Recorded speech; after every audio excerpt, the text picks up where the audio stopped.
उसमें मैंने साफ तौर से अवतार के मानी क्या है। अवतार जो कहते हैं भगवान की मूर्ति, ये आम हिंदू कहते हैं। अवतार संस्कृत वर्ड है जो आता है अव और त्र से। अव टू डिसेंड, त्र मतलब डाउन, नीचे आना। उसका मतलब है कि खुदा ने पैगंबर भेजा है। अवतार का सही तर्जुमा है पैगंबर।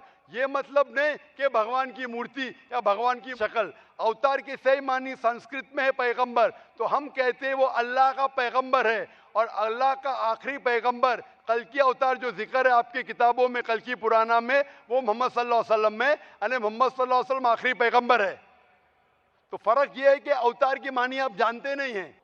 मैं पूछना चाहता हूं, आप मानते हैं मोहम्मद सल्लल्लाहु अलैहि वसल्लम आखिरी पैगंबर है?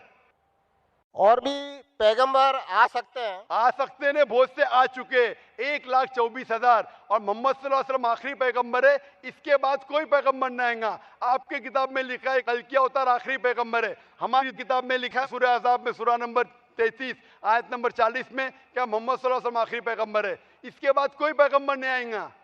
उसके पहले बहुत आ चुके हैं। आप मानते हैं मोहम्मद सल्लल्लाहु अलैहि वसल्लम आखिरी पैगंबर है? हाँ।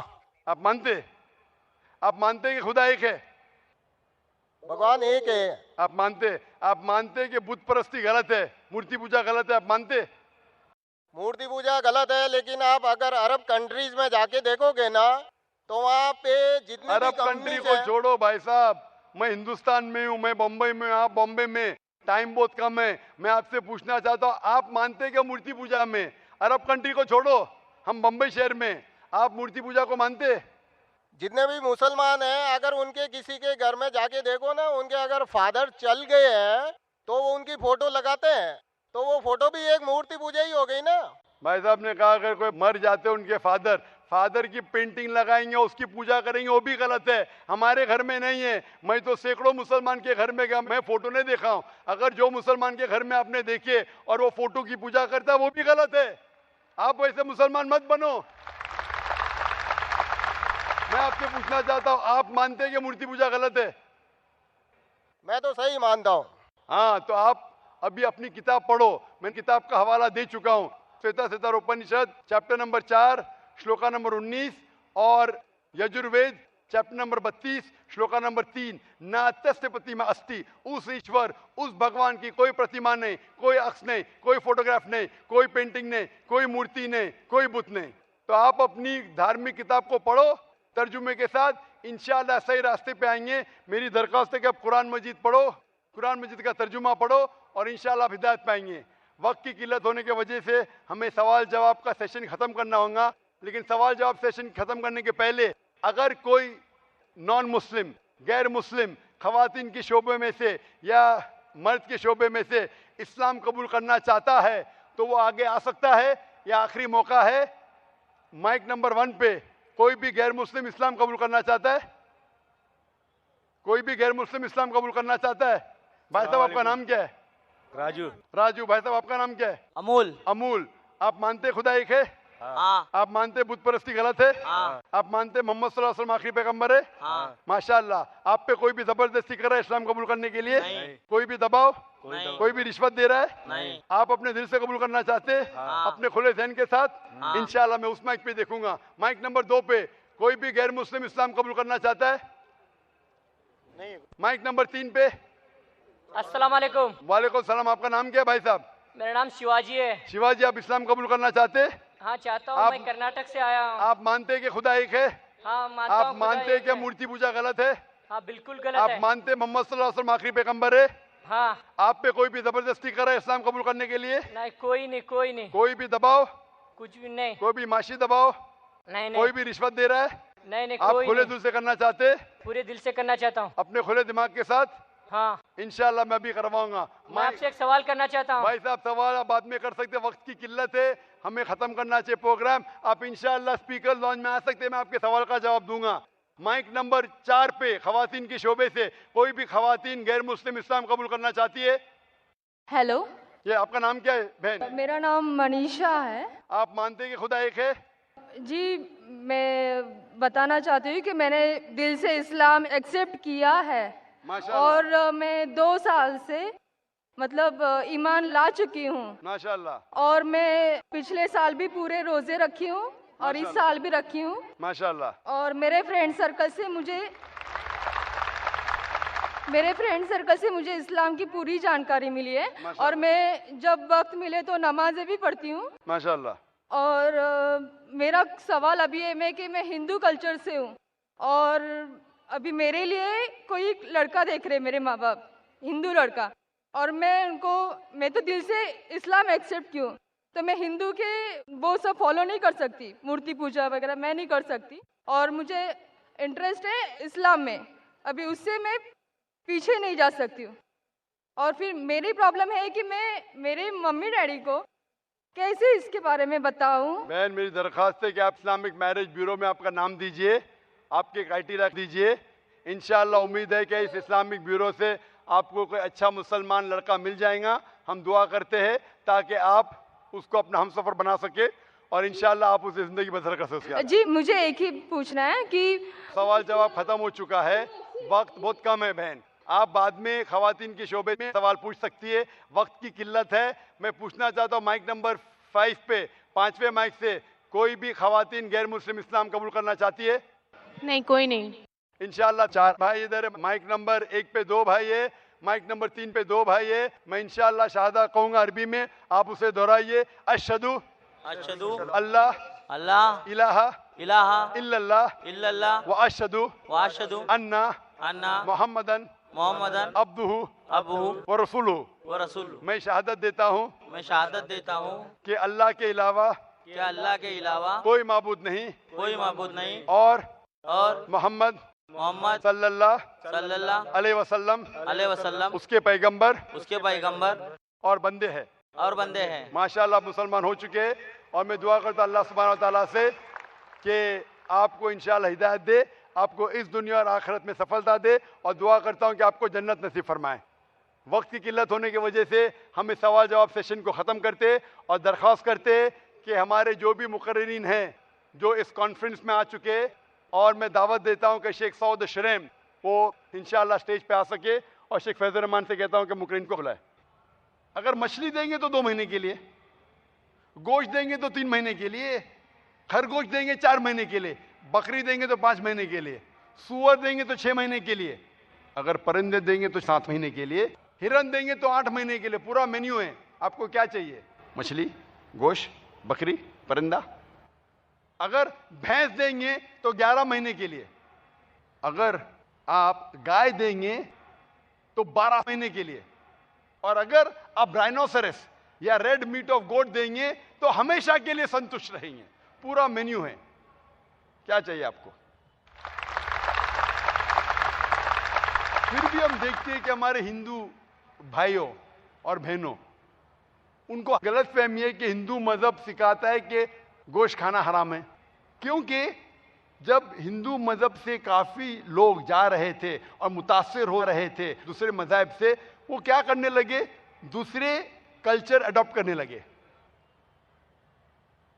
और उनकी फिलॉसफी ये थी कि गोश्त खाना हराम है क्योंकि जानवर में जान है। भाजी पाला खा सकते, इनमें जान नहीं। आज साइंस एडवांस हो चुकी है और हम जानते हैं कि पेड़ पौधे में भी जान है, तो पेड़ पौधे क्यों खाते? तो उनकी फिलॉसफी चेंज हो गई। हाँ, जानते हम पेड़ पौधों में जान है, लेकिन पेड़ पौधे दर्द का एहसास नहीं कर सकते, जानवर दर्द का एहसास कर सकते, इसलिए जानवर खाना बड़ा गुनाह है। आज साइंस और एडवांस हो चुकी है, हम जानते हैं कि पेड़ पौधे भी दर्द का एहसास कर सकते, लेकिन उनकी चीख हम सुन नहीं सकते, क्योंकि इंसान सिर्फ 20 साइकिल्स पर सेकंड से लेके 20,000 साइकिल्स पर सेकंड तक सुन सकता है। इसके नीचे, इसके ऊपर नहीं सुन सकता है। आपने सुना होगा साइलेंट डॉग विसल, एक खामोश सीटी, कुत्तों की खामोश सीटी, क्योंकि कुत्ते सुन सकते 40,000 साइकिल तक के। तो वो साइलेंट विसल आप ब्लो करेंगे, उस सीटी को जब आप बजाएंगे, उसकी फ्रीक्वेंसी है 20,000 साइकिल्स पर सेकेंड से लेके 40,000 साइकिल्स पर सेकेंड। इंसान नहीं सुन सकते, कुत्ते सुन के भाग के आते अपने मालिक के पास। लेकिन पेड़ पौधे को दर्द का एहसास होता है, लेकिन उसकी चीख हमें सुनाई नहीं देती। एक फार्मर था जिसने ऐसा आला पैदा किया, ऐसा इक्विपमेंट जो पौधों की चीख को सुन सकता था, converted to the human frequency. और पता लगता था कि उसके पानी की जरूरत है। तो एक शख्स जो सबसे ज्यादा मुझसे बहस किया, हाँ जाकिर मैं जानता हूं कि पेड़ों में जान है, पेड़ों को दर्द का एहसास होता है, लेकिन ये पेड़ जो है, ये पौधे जो है, इनके पास सिर्फ 3 सेंसेस है, 3 सेंसेस है। जानवरों के पास 5 सेंसेस है, इसलिए जानवर का कत्ल करना और बड़ा गुनाह है। तो मैंने कहा बहस के तौर पर मैं आपकी बात मान लेता हूं कि पेड़ पौधों के पास 3 सेंसेस है, जानवर के पास 5 सेंसेस है, जानवर के पास 2 सेंसेस ज्यादा है। तो मैं उनसे पूछा कि अगर तुम्हारा भाई पैदा होता है 2 सेंसेस कम के साथ, वो बहरा और गूंगा पैदा होता है, ना सुन सकता है ना बोल सकता है, जब बड़ा होता है और कोई उसका कत्ल करता है तो आप क्या जाके बोलेंगे जज को, मिलॉर्ड कातिल को कम सजा दो क्योंकि मेरा भाई के पास 2 सेंसेस कम थे, वो सुन नहीं सकता था, बोल नहीं सकता था। आप तो कहेंगे जज को इसको डबल सजा दो, बेचारे मासूम को मारा है। इस्लाम में 2 सेंसेस ज्यादा, 2 सेंसेस कम नहीं। इस्लाम में अल्लाह ताला फरमाते सूरह बकरा में सूरह नंबर 2 आयत नंबर 168 कि जो चीज जायज है वो खा सकते, जो तैयब है आपके लिए, जो अच्छा है खा सकते, जो नहीं अच्छा है नहीं खा सकते। Simple formula. और अगर इंसान गाय, बकरी और भेड़ को खाना बंद करेंगे, इतनी तादाद में वो बढ़ते हैं, उनका जन्म होता है इतना फास्ट कि अगर हम बंद कर देंगे तो एक नया प्रॉब्लम पैदा हो जाएगा, ओवर पॉपुलेशन ऑफ कैटल। अभी तो ओवर पॉपुलेशन ऑफ इंसान है, एक नया प्रॉब्लम क्रिएट हो जाएगा, ओवर पॉपुलेशन ऑफ कैटल। और हिंदुस्तान में अगर गैर मुस्लिम गोश्त नहीं खाते, मुझे कोई गिला शिकवा नहीं, मुझे कोई गिला शिकवा नहीं, क्योंकि हर हिंदुस्तानी अगर गोश्त खाने लगेंगे तो गोश्त का भाव बढ़ जाएगा हिंदुस्तान में। तो मुझे कोई गिला शिकवा नहीं। अगर लेकिन कोई अगर ये कहता है कि जाकिर गुनाह कर रहा है गोश्त खाने के बाद, तो मैं ये जवाब देता हूं, नौवीं गलत फहमी इस्लाम के मुतालिक है कि कुछ गैर मुस्लिम कहते हैं कि अगर मुसलमान गोश्त खाते में कोई हर्ज नहीं, लेकिन ये मुसलमान जब जानवर का कत्ल करते तड़पा तड़पा के क्यों मारते, एक झटका फटाक मारना चाहिए, जानवर खत्म, खाते में कोई एतराज नहीं, लेकिन तड़पा तड़पा के क्यों मारते।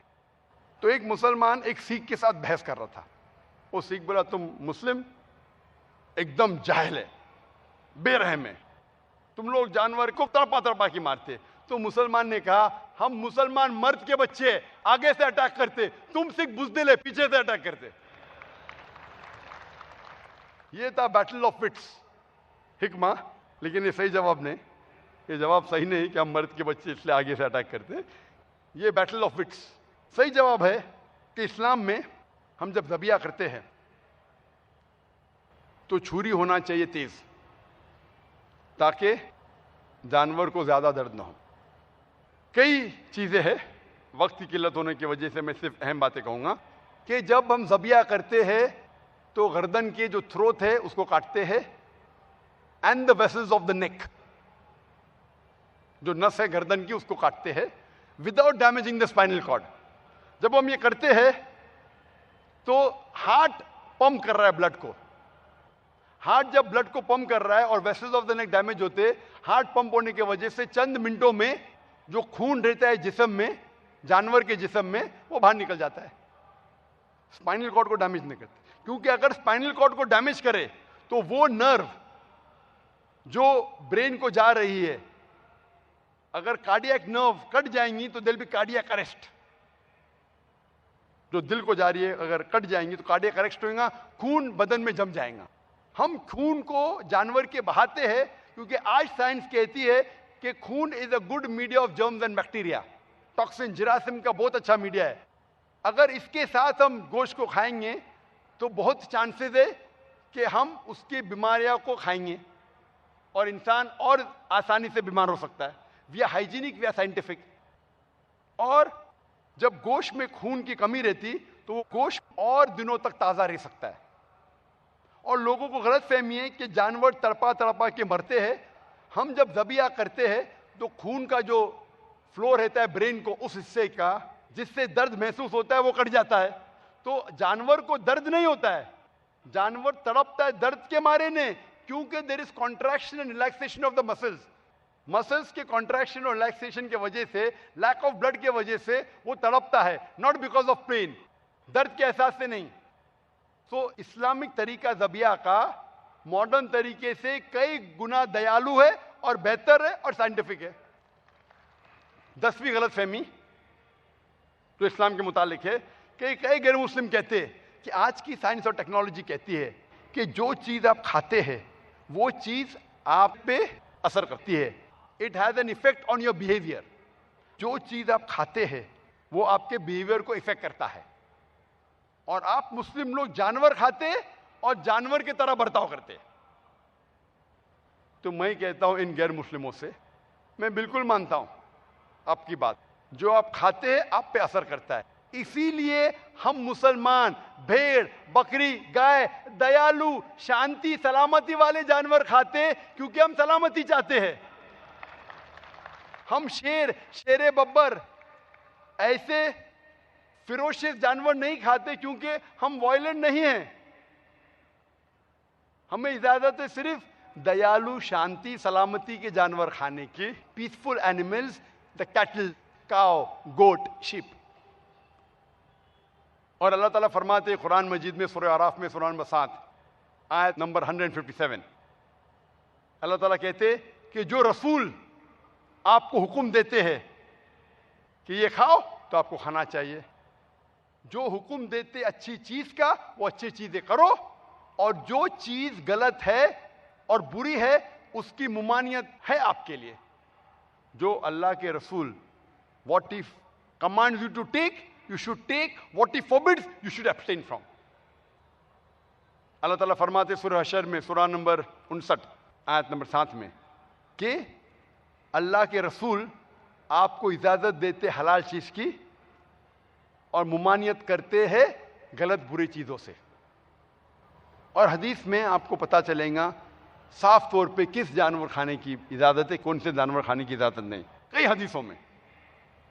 और आप अगर सही मुस्लिम की हदीस पढ़ेंगे, सही मुस्लिम किताब शिकार हदीस नंबर 4752, और आप इब्न माजा की हदीस पढ़ेंगे चैप्टर नंबर 13 हदीस नंबर 3232 और हदीस नंबर 3234, इसमें लिखा है कि अल्लाह के रसूल कहते हैं कि वो जानवर जो कार्निवोरस है, जो गोश्त खाते हैं, जिनकी नोकीले दांत है, वो आपके लिए हराम है। मिसाल के तौर पे शेर बब्बर, बिल्ली, कुत्ता, वुल्फ, भेड़िया।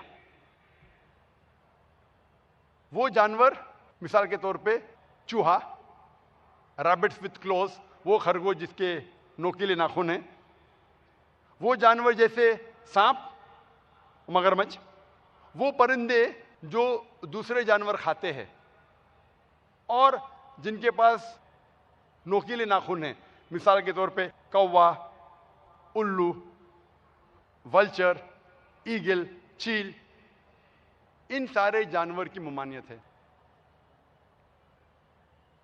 11वीं गलत फहमी जो गैर मुसलमानों को है इस्लाम के मुतालिक, वो ये है कि कई गैर मुस्लिम कहते हैं कि इस्लाम अगर बुत परस्ती के खिलाफ है, मूर्ति पूजा के खिलाफ है, तो ये मुसलमान काबा को सिजदा क्यों करते?